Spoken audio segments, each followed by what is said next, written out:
Welcome to Bethlehem Bible Talks. Sapaan firman Tuhan dari hamba-hamba Tuhan Gemi Bethlehem. Kiranya firman Tuhan hari ini dapat memberkati kita semua. Shalom jemaat yang dikasihi Tuhan, hari ini kita akan berbicara tentang kasih karunia dan kebenaran dalam Yohanes 1 ayat 14-18. Bagian ini merupakan salah satu peristiwa yang paling penting dalam sejarah di mana Sang Firman, Sang Anak menjadi manusia tanpa berhenti menjadi Allah. Ayat 14 dikatakan, Firman itu telah menjadi manusia dan diam di antara kita. Kata yang dipakai untuk diam ini adalah mendirikan kemah. Ini adalah gambaran yang indah sekali karena mengingatkan kita kepada kemah suci di padang gurun. Kemah suci itu adalah lambang penyertaan Tuhan bagi Israel di padang gurun.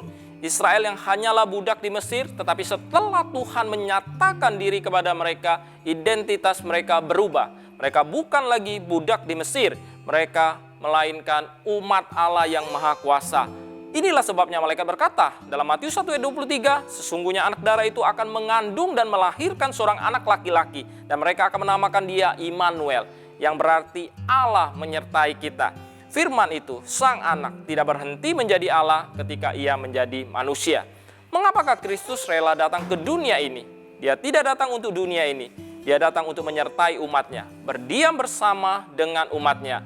Dengan Allah diam di antara kita, maka kita melihat kemuliaannya, yaitu kemuliaan yang diberikan kepadanya sebagai anak tunggal Bapa, penuh kasih karunia dan kebenaran.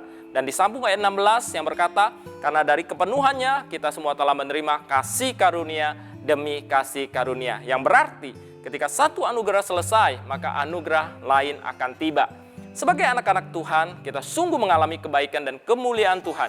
Bukan berarti kita tidak pernah mengalami kesulitan dan penderitaan setelah mengalami anugerah Tuhan. Tetapi kita percaya bahwa di tengah kesulitan dan penderitaan, Tuhan sedang mendatangkan kebaikan kepada kita. Apapun badai dan goncangan yang kita hadapi, kita percaya bahwa God is good all the time. Tuhan baik sepanjang waktu.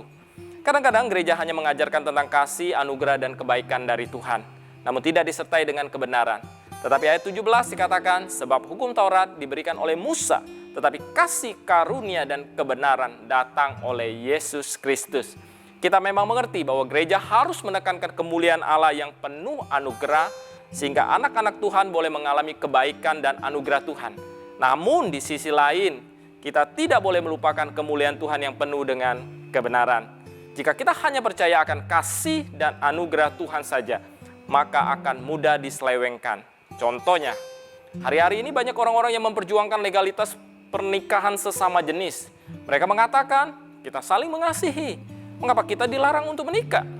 Mereka memakai kata kasih, di mana kasih itu sudah tidak sesuai dengan apa yang Alkitab katakan.